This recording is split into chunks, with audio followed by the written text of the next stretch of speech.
Yeah, man, what they do. Thank you for tapping in with Channel 31. Please don't forget to like, comment, and subscribe. Show some love to your boy Channel. Alright, so we back with another box score breakdown. This time we got the Celtics versus the Cavs. The Celtics give Cavs the first loss. So the Cavs were red hot. They, you know what I'm saying, the hottest team in the NBA. Started out 15-0, but then now they 15-1. You know, Boston Celtics came in and handled business, man. Uh, Honestly, the Boston Celtics, you know what I'm saying, they did their thing early.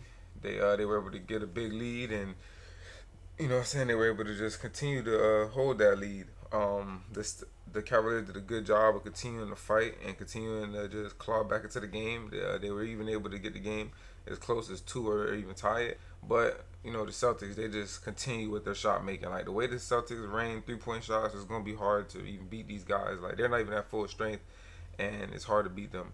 And like Kristaps Porzingis is a great 3-point shooter, so it's like they're missing one of their better 3-point shooters. And the fact that they can make 3-point shots and generate and create 3-point shots at any time and any way that they want is just danger. Because if they can hit them shots on the regular and they can hit them efficiently, it's gonna be hard to beat this team, because they got guys that can slash and get to the rim, and then they play defense. So you know what I'm saying, that's really the main thing. They play defense. They make you work so hard. You gotta do you gotta try to score in the paint, hit mid ranges, do all this other stuff. You gotta try to beat Drew Holiday and Derek White at the point of attack when they're getting by your main defenders, and then they're just kicking it, hitting threes all day. But they're not getting threes; they're getting easy layups. It's kind of just deflating. But the biggest lead by the Cavs was 2. Biggest lead by the Celtics was 21. The times tied was 0. The longest run was 9. Lead changes 3.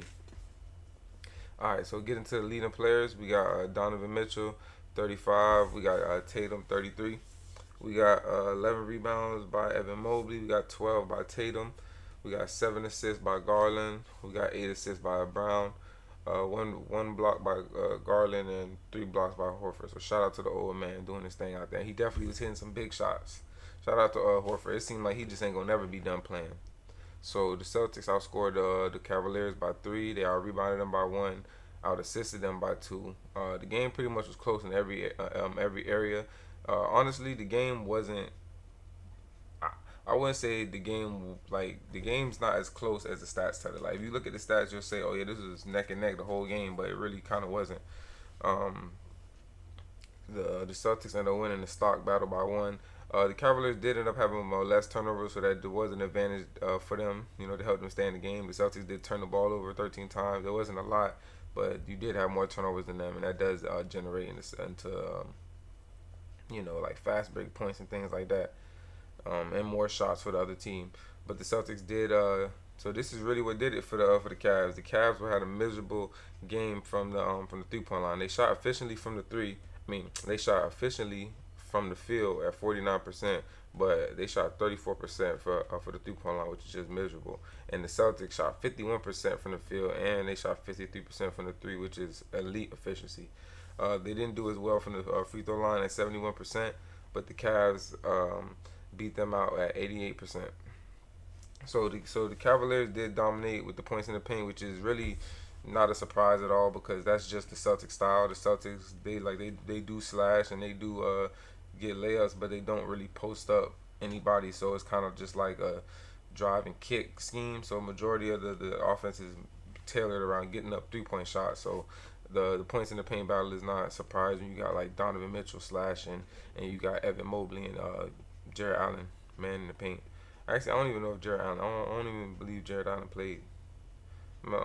I'm tripping. He did play, but yeah. So it's not a surprise at all on Cleveland's part. Second chance points, like I say, is not a surprise. They definitely have the size advantage when it comes to the bigs. Even though they didn't even though they didn't win the rebound battle, but it's just the fact that they just have the bigger team and they just play bigger. So that's just, they beat them out. And they won in fast break points, 14-6. So normally all these indicators, and this right here is a clear indication of the turnovers. But this right here is the recipe to win. Normally when you win all 3 of these categories, you're gonna win the game. But when you shoot 34% from the 3-point line and the other team is shooting 53%, and I'm pretty sure they made over 23s, you're definitely not gonna win that game. But we're gonna go ahead and get into the box score. All right, so for the Cavs, We got Donovan Mitchell, played 40 minutes. He gave you 35 points, 8 rebounds, 3 assists, and only 1 turnover. I do want to say, man, shout out to Donovan. He is probably the biggest reason, or one of the biggest reasons, why they've started out to this 15-0, 15-1 start, because he's just been, off the charts. But this wasn't his most efficient game. He did go 13 for 29, 44% from the field, and 3 of 11 from the 3-point line, 27%. He did go 6 of 8 from the free throw line, 75%. So not the most efficient game by any standard, but he did give you great production. And if you watch the game, you've seen the shots he was making. He definitely was making some tough shots. And when you playing against Drew Holiday and Derek White, it's just tough. Like, it's not gonna be easy for you. It's not gonna be easy for you by any standard. And just the fact that he was able to get 35, even though it took him 29 shots, at least he didn't shoot 30% from the field. He's kind of like the biggest bright spot. All right, so we got Evan Mobley. Shout out to Evan, man. He's been super consistent this season. 22 points, 11 rebounds, so a big double-double by Evan. 6 assists. He gave you a block and a steal, so 2 stocks, but he did turn the ball over 3 times. Don't need that. He went 8 for 13 from the field, 61%, and he shot 1 for 3 from the 3-point line. They definitely needed that 3 that he made, and he shot 5 for 5 from the free throw line. I'm definitely loving the offensive improvement for Evan Mobley. He's definitely been more consistent on the offensive end. He's been hitting his threes, and if he can do that, the sky's the limit for him. But they did come up short, even though he did have a big game today. We got Jared Allen with somebody else with a double-double. So this right here just goes to show you why the points in the paint battle was so lopsided. But he had 10 points, 11 rebounds, 2 assists. Went 5 for 6 from the field. Super efficient. Probably needed a little more production from him, but he did only play 28 minutes.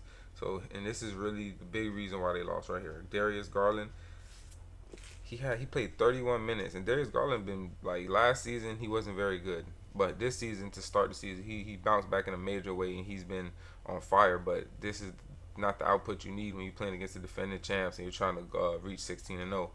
He only gives you 8 points, 7 assists, 2 rebounds, a steal, and a block. He had 2 turnovers, so he did a good job as far as doing other things. But when you shoot 3 of 21, 14%, and you don't make a 3, you go 0 for 6. It's really gonna hinder your team, because you're really like one of the main sources of offense of them. So when you're struggling this bad, and it's not his fault. I mean, it is his fault, because he didn't shoot good. But when you're going against Drew Holiday and Derek White, it just makes it tough, like I said. So I'm not surprised that he had a rough game. But, I mean, if he would have had a better game, they would have won. Simple as that. Because he only made 3 shots out of his 21. If he makes 6 shots, they definitely win this game. Or if he makes a 3 or 2, they win this game. All right, so that wraps up. My bad. To wrap up, the starting lineup, we got Sam Merrill playing 19 minutes. He went 2 or 3 from the 3-point line, 66%. 2 or 3 from the field overall. Rebound, assist, and a block. Shout out Sam Merrill. Every time he get in the game, he's just always consistent, always hits threes. It reminds me of Luke Kennard. All right, so coming off the bench for coming off the bench for the Cavs, we got Ty Jerome. So shout out Ty Jerome, bro. He's been crazy efficient. He's been crazy good to come off the bench. Super underrated player. He's always been a good player. He just never really had a real opportunity, but the Cavs are giving him that, and he's been shining in his role. 10 points, 28 minutes, 4 for 5 from the field, 80%. So shout out to bro. He gives you 5 assists and a steal. So good job. Shout out Georges Niang, man. I'm not the biggest fan of Georges Niang, but he's been instrumental in what they've been doing. 11 points, 5 for 8 from the field, 1 to 3 from the 3-point line. So shout out Georges Niang. He did give you 4 rebounds and 3 assists as well. So that's great production from your role players. Craig Porter Jr., he went 6 of 8, 75%. He went 3 for 3 from the 3-point line, 3 rebounds, 3 assists. This is one of my favorite PGs. Well, one of my favorite underrated PGs in the league. He definitely can play, and he has great defensive abilities, and he has a great feel for the game. He can score, he can shoot, and passing is really one of his best abilities. So I feel like this is a great piece for them. Honestly, when you only run a 3-man bench and everybody come off your bench gives you 10 or more points, and they all do it efficiently, that's the recipe to win. The real reason why they lost is because of this right here. Just the inefficiency of the 2 stars. And I don't even want to say Donovan, because Donovan gave you 35. So I'm going to just say the inefficiency of Darius Garland pretty much doomed them for this game. and then they shot 10 to 29 from the 3-point line overall, which is not good. And a lot of that comes from your starting backcourt because everybody else pretty much shot efficiently.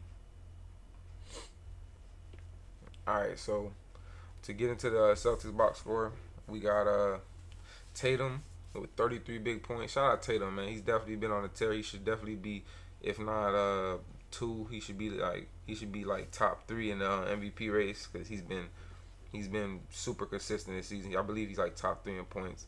But he did have 33 points, 12 rebounds, 7 assists, almost a triple-double. He's been showing his versatility. Like, he's been showing, like, his growth as a player. Like, now he's literally becoming a triple-double threat almost every single night. People aren't talking about it, but I'm going to talk about it. He's basically become, like, a triple-double threat every single night. His passing has become a real weapon for the Celtics. He did turn the ball over 4 times, but that's kind of expected from Jason. He's just always been that kind of guy. But this is the kind of – but when he's shooting this efficiently – it makes up for those 4 turnovers because he went 11 to 22 from the field, 50%, 6 to 10 from the 3-point line, and then he gives you 5 or 7 from the free throw line. He did miss a big free throw late, but it's all good. Like, all I can say is, man, Jason Tatum is just really like growing into that kind of player before our eyes. And I really don't like the Celtics, but you know what I'm saying. I just can't ignore the facts that Jason Tatum is like really blossoming into, I can kind of say, like one of the faces of the league, or if not the face of the league. He just doesn't have the aura that Ant Edwards have, but people are underrating how good this guy really is. But we have Al Horford with 20 points, stepping in for Kristaps Porzingis. Like I say, man, Al is just a real professional, bro. The man's super old, but he just comes in and just do his thing.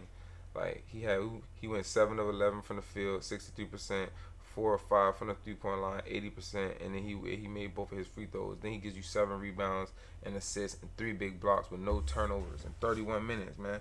When you getting this from an old man who's supposed to be coming off your bench and he's stepping in as a starter, like, it's just tough to beat, bro. So just imagine when he's coming off the bench and he's only limited to a littler role and it's less defensive attention on him. Like, man, it's just amazing how deep and how good this team is. And mind you, I really don't like it because I'm a Heat fan. So it's really annoying to me. But just the fact that it is good, I got to give them their props. And then we probably got the MVP of the team. Honestly, like, this dude has really evolved his game. He's really, like, it just shows he played 42 minutes. He played the most minutes on the team. That's because he's kind of like the most valuable player from the team. I ain't going to say he's the best player, but he's like the most valuable because he's always there. He's never missing games. He's literally been super consistent. He's averaging about like 20 points, like 19 to 20 points. He does everything efficiently. He gives you NBA all first team defense. So it's like you just can't get a better role player. He kind of turned himself into a star player at this point. With like he's becoming like a star role player. It's kind of hard to explain, but he had 19 points, 7 for 12 from the field, 58%. He went 4-7 from the 3-point line, 57%. 6 rebounds, 5 assists, and a block. Like I said, the man just be unreal, and him and Jrue Holiday, they make it tough on every backcourt in the league, and then they can step in and guard the big man from time to time when they need to and provide shot blocking. So it's just like the versatility that these guys provide for them on the defensive end is just unreal.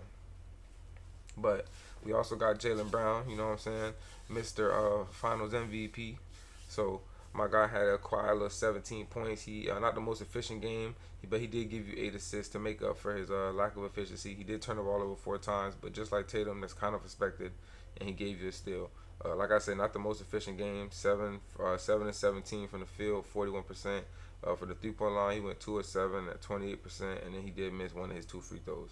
But I mean, you did have a tie for the second highest plus minus on the team. I know you was out there playing great defense because you're one of the best defenders, if not like the third or second best defender on the team. So, I mean, when you're giving out 8 assists and you still almost have a dub and the rest of your team is giving this kind of production, it doesn't really matter. But, yeah, Mr. Finals MVP. Jrue Holiday, you know what I'm saying, another super valuable role player, probably MVP number 2. He had 11 points, 5 rebounds, 4 assists, and it's crazy. Like, I know these stats probably don't jump out to y'all, and like it's crazy in the box score, but it's just like the fact that these guys could be on another team putting up a dub. Like Derek White could definitely be on another team putting up 20. Jrue Holiday could definitely be on another team putting up 20. But just the fact that they can minimize their game and play so efficiently to help the star players and to help the rest of their team just gel is just amazing. So it's like just the fact that they're giving up this kind of production in a lesser role than they would normally play is just amazing. But Drew Holiday went 4 for 7 from the field, 57%, 3 or 4 from the 3-point line, 75%. So shout out to just the whole Celtics starting lineup. This right here just shows you the key to the game. So I'm not even gonna give you, like, I'm gonna just skip to that early. The key to the game was just the Celtics overall starting line. Like, this is just how offensively and defensively dynamic the Celtics starting lineup was opposed to the Cleveland Cavaliers starting lineup. Like, just look at them and then look at them. It's just night and day. And then they also ran a 3-man bench. Peyton Pritchard has definitely become one of the most underrated players in the league. I was talking mess about Peyton Pritchard before the season, but hey, like, I remember when Jaylen Brown had said, "Oh, when we play against the bad teams, we just gonna let Peyton Pritchard go off." I was like, kind of like, what? Like, who is Peyton Pritchard to just be going off? He ain't just no starting player any other team. But honestly, I take it back. Peyton Pritchard is like that. He's one of them guys. So in 25 minutes, you know what I'm saying, he's in the 6-man of the year race. He gives you 13 points. He gives you 2 rebounds, 3 assists, and a steal. He's always going to shoot the ball well. 5 for 9 from the 3-point line, 3 for 6 from the 3-point. He went 5 for 9 from the field, 55%. He went 3 for 6 from the 3-point line at 50%. And one of them threes was definitely a big three. We got Sam Hauser, Gordon Hayward's twin. You know what I'm saying? My boy played 21 minutes, only had 2 points. It surprisingly wasn't a 3. He did miss 2 of his threes, but you know what I'm saying? He's always making his threes. And then when everybody else on the team except Jaylen Brown is shooting this efficiently, like, it doesn't matter if you miss him, my guy. And then Neemias Queta, probably one of the most underrated. Like, it's crazy because everybody on this team is just underrated, and they're just so good. So I don't even know how they can be underrated at this point. But Neemias Queta, a great big man. He's gonna get paid when it's his time to hit the market. But he gave you 5 points in 16 minutes, 4 rebounds, 2 assists. He did turn the ball over 3 times. He can be a bit clumsy, but he shot 2 for 5 from the field. This guy right here is the lob threat, a rim protector. You know what I'm saying? He sets great screens. He kind of reminds me of like Kevin Looney, but just bigger and just more of an offensive threat. But that's pretty much gonna wrap it up, man. But these boys made 22 threes, so they doubled Cleveland's output from the 3-point line, and they did it way more efficiently. So that's just like, that's another key to the game. Just how just how efficiently and at the volume they were able to hit their 3-point shots, and then just how great the Celtics starting lineup was opposed to their starting lineup. And Darius Garland kind of really messed it up for them, because if he would have played better and didn't shoot so inefficiently, they probably would have had this game, even though the Celtics lineup was so just amazing due to the fact that their bench gave them such great production. But those are the keys to the game. Y'all let me know what y'all think are the keys to the game. Y'all let me know who y'all think the player of the game is. I think it's Tatum, obviously, near triple-double, and he gave you some good defense. So yeah, you know what I'm saying? Y'all don't forget to like, comment, and subscribe. Show some love to the channel. You know what I'm saying? All kind of support is appreciated. You know what I'm saying? Until next time, y'all stay good and be safe.